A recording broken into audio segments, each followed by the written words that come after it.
მოდით ვისაუბროთ თემაზე, რომელიც HR-ის სამყაროს ფაქტობრივად თავდაყირა აყენებს. გულისხმობ მონაცემთა წიგნიერებას, რომელიც უბრალოდ კარგი უნარი კი ახარ არა, არამედ აუცილებლობა ხდება. ნახოთ, რას ნიშნავს ეს ყველაფერი თქვენთვის და თქვენი კარიერისთვის.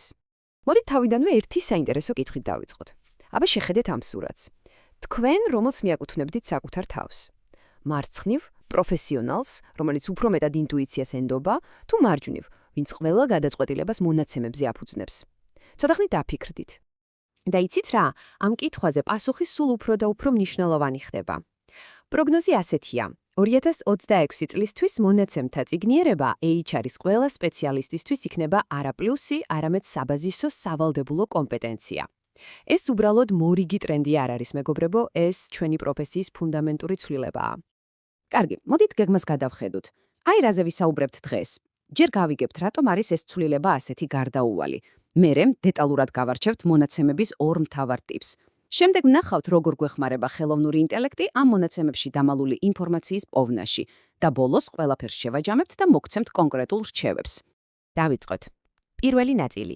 ახალი HR იმპერატივი. ანუ, რატომ აღარ დგას საკითხი ასე, ვისწავლოთ თუ არა მონაცემებთან მუშაობა. იმისთვის, რომ ამ ახალ რეალობას ფეხი აუწყოთ, პირველ რიგში უნდა გავერკვეთ, რა ტიპის მონაცემებთან გვიწევს მუშაობა. ასე რომ, ნაწილი მეორე. სტრუქტურირებული მონაცემები. მოდით წარმოვიდგინოთ ის, როგორც HR-ის იდეალურად დალაგებული აკურატული საქმეების კარადა. მაშ რა არის ეს სტრუქტურირებული მონაცემები? მარტივად რომ ვთქვა, ეს არის ის ინფორმაცია, რომელიც იდეალურადაა ორგანიზებული. ყველაფერს თავისი უჯრა, თავისი ველი აქვს, სწორედ ამიტომაა, რომ მისი დამუშავება და ანალიზი ისეთი პროგრამებით, როგორიც არის Excel ან Power BI, ძალიან მარტივია. და ეს მონაცემები თქვენთვის ძალიან კარგად ნაცნობია. ეს არის ყველაფერი, რაც გაქვთ HRIS სისტემებში. მაგალითად, თანამშრომლების ID-ები, სახელები, პოზიციები, ხელფასები, დაქირავების თარიღები, ან თუნდაც შეფასების ქულები და კადრების გადინების სტატისტიკა. მოკლედ, ყველაფერი, რასაც ლამაზად ჩასვამთ ცხრილში. კარგით, მოწესრიგებულ კარადას თუ გავეცანით, დრო ამის სრულ ანტიპოდს შევხედოთ. ნაწილი მესამე, არასტრუქტურირებული მონაცემების გამოწვევა. ანუ, როგორ ვიპოვოთ მარგალიტები ინფორმაციულ ქაოსში. აი, სტრუქტურირებულისგან განსხვავებით, ამ ტიპის ინფორმაციას არანაირი წინასწარ დადგენილი ფორმა არ აქვს. ეს არის ძირითადად ტექსტი, რომელიც სავსეა უმნიშვნელოვანესი კონტექსტით, მაგრამ მისი ანალიზი ტრადიციული მეთოდებით უბრალოდ ძალიან რთულია. და სიმართლედ გითხრეთ, HR მონაცემების აბსოლუტური უმრავლესობა სწორედ ასეთია. უბრალოდ დაფიქრდით, რეზიუმეები, PDF და Word ფაილებში, ვრცელი უკავშირები, იმეილები, მიკედომა Slack-სა თუ Teams-ში, გასაუბრების ჩანაწერები. ეს ყველაფერი არასტრუქტურირებულია. და ახლა ყურად დღევით. კომპანიის მონაცემების 80-დან 90%-მდე სწორედ არასტრუქტურირებულია. წარმოგიდგენიათ? ეს იმას ნიშნავს, რომ ინფორმაციის უზარმაზარი ოკეანე, ნამდვილი ოქროს საბადო, უბრალოდ გამოუყენებელი გრჩება.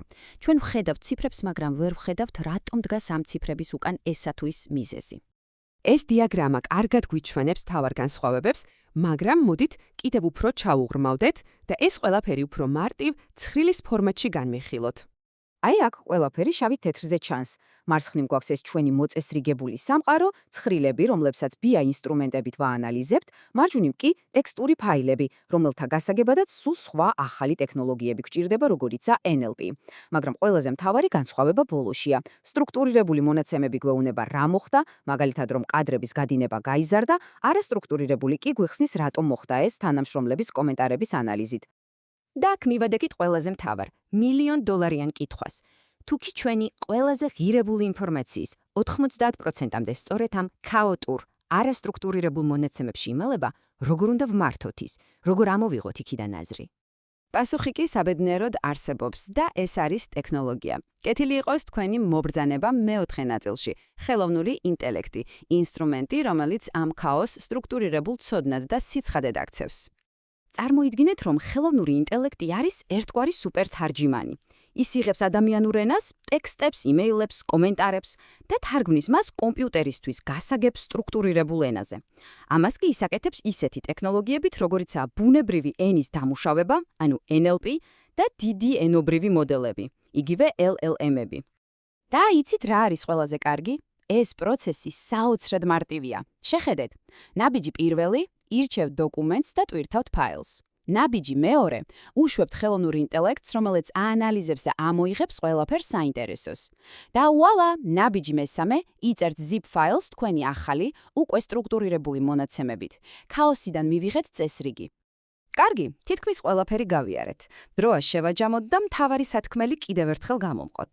გადავდივართ ბოლო მეხუთე ნაწილზე. მაშასე, რა უნდა დავიმახსოვროთ დღეიდან? პირველი და უმთავრესი, მონაცემთა წიგნიერება მალე სავალდებულო გახდება. მეორე, თქვენი ყველაზე ღირებული ინფორმაციის უმეტესობა არასტრუქტურირებულ მონაცემებშია. მესამე, დაიმახსოვრეთ ეს ოქროს წესი. სტრუქტურირებული მონაცემები პასუხობს კითხვას რა, არასტრუქტურირებული კი რატომ. და ბოლოს, ხელოვნური ინტელექტია ის გასაღები, რომელიც ამ რატომის კარს ახებს. და ბოლოს, მინდა დაგტოვოთ ერთი მთავარი კითხვით. მზად არის თუ არა თქვენი HR დეპარტამენტი 2026 წლისთვის ხელოვნური ინტელექტის ეპოქისთვის? ამ კითხვაზე პასუხი თქვენი კომპანიის და თქვენი როგორც პროფესიონალის მომავალ წარმატებას განსაზღვრავს. და მზადების დრო ზუსტად ახლაა.